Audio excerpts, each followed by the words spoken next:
પાટણ શહેરમાં મદરસા વિસ્તારમાં આશીર્વાદ પાન પાર્લરના માલિક પર થયેલા હુમલાના વિડીયો સોશિયલ મીડિયામાં વાયરલ થયો છે. આ ઘટનામાં 4 અજાણ્યા શખ્સો રિક્ષામાં આવ્યા હતા. તેમણે પાન પાર્લરના માલિક સંજયકુમાર મોદી પાસે વિમલ ગુટકા અને સોડાની બોટલ માંગી હતી. સંજયકુમારે પૈસાની માંગણી કરતા આરોપીએ ઉધાર માલની માંગણી કરી હતી. માલિકે ઉધાર આપવાની ના પાડતા 4 શખ્સો ઉશ્કેરાયા હતા.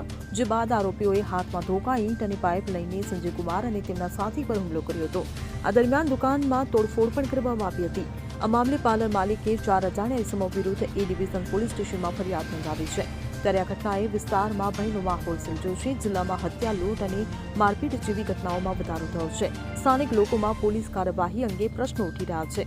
અસામાજિક તત્વો સામે કડક કાર્યવાહીની માંગ ઉઠી છે. Bureau report CN24 news. હવે જુઓ દેશ દુનિયાની તમામ ખબરો તમારી આંગળીના ટેરવે. ઉઠાવો મોબાઈલ અને Google Play Store પરથી ડાઉનલોડ કરો અમારી CN24 ન્યૂઝ મોબાઈલ એપ.